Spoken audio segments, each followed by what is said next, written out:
Cigarette కోసం ఓ దుండగుడు ఇద్దరు వ్యక్తులను కత్తితో పొడిచాడు. ఈ షాకింగ్ ఘటన బెంగళూరులోని నీలసంద్రలోని బజార్ స్ట్రీట్లోని ఓ బార్లో చోటు చేసుకుంది. అశోక్ నగర్ పోలీసులకు బాధితులు ఇచ్చిన ఫిర్యాదు ప్రకారం బెంగళూరులోని వివేక్ నగర్లోని నివాసం ఉంటున్న రమేష్ ప్రభు, రాజా మంచి స్నేహితులు.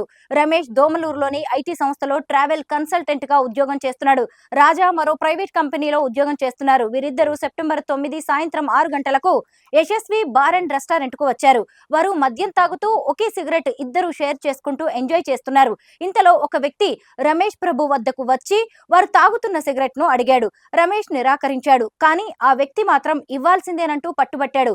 కౌంటర్ లో మరో సిగరెట్ కొనుక్కోమని రమేష్ చెప్పాడు. కానీ ఆ వ్యక్తి మాత్రం మీరు కాల్చిన సిగరెట్ మాత్రమే కావాలని పట్టుబట్టాడు. దీంతో రమేష్ సదరు వ్యక్తి మధ్య వాగ్వాదం చోటు చేసుకుంది.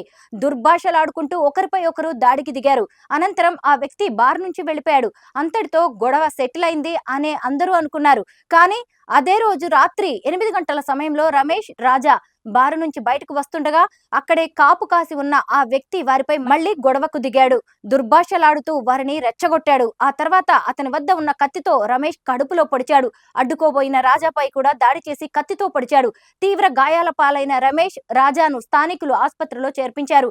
రమేష్ ఫిర్యాదు మేరకు నిందితుడిపై కేసు నమోదు చేసుకున్నామని, అతన్ని త్వరలోనే అరెస్టు చేస్తామని ఓ సీనియర్ పోలీస్ అధికారి తెలిపారు.